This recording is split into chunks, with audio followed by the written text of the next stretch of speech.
8 மணி நேரம் 12 மணி நேரம் வேலை செய்யறோம்ல, ஒரு 5 நிமிஷம் முழங்கால் போட்டு, நன்றி ஆண்டவரே, இந்த நாளை ஆசீர்வதிங்க, இப்படி கிருபை என்னை நிரப்பட்டும், என்னை பாதுகாத்துக் கொள்ளுங்க, இன்னைக்கு செய்யற வேலைகள் எல்லாம் இப்படி தயவு உண்டாகட்டும். சொல்லமா? நம்ம சொல்லணும் ஆண்டோட பிள்ளைகள். அல்லேலூயா. அதான் விசுவாசம்.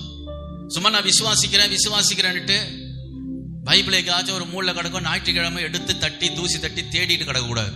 இங்கதான் வச்சேன், அங்கதான் வச்சேன், இந்த மூளையில வச்சேன், எங்க போச்சுன்னே தெரியலன்னு பைபிளை தேடக்கூடாது. அப்ப ஆண்டவர் கேட்பார், மனசாட்சி இருக்கா உனக்கு? உன் வாழ்க்கையே இந்த பைபிள்ல தான் இருக்கு. எங்க இருக்கு உன் வாழ்க்கைய?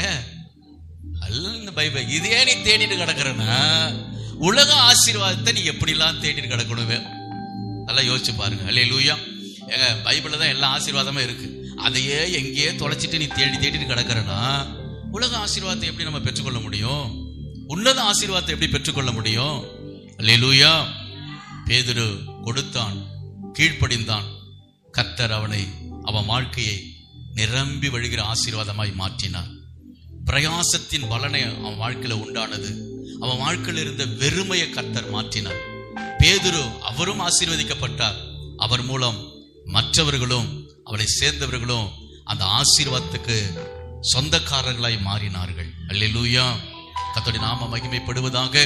அதனால தாவீது சொன்னது போல ஆண்டவருடைய அபிஷேகம் நமக்கு வேணும். அதான் சொல்றாரு, என் தலையை எண்ணெயினால அபிஷேகம் பண்ணுகிறார், என் பாத்திரம் நிரம்பி வழிகிறது. கர்த்தருடைய பிரசன்னம், கர்த்தருடைய அபிஷேகம், கர்த்தருடைய சமூகம் உனக்குள்ள வராம வடிந்து ஓடுகிற ஆசீர்வாதத்தை நம்ம காண முடியாது.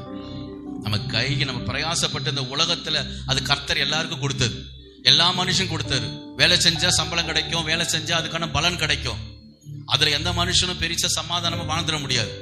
கர்த்தர் கொடுக்கிற ஆசீர்வாதத்துல எப்படி இருக்குமா? வேதனையே இருக்காதுன்னு ஆண்டவர் சொல்றாரு. எப்படி சொல்றாரு?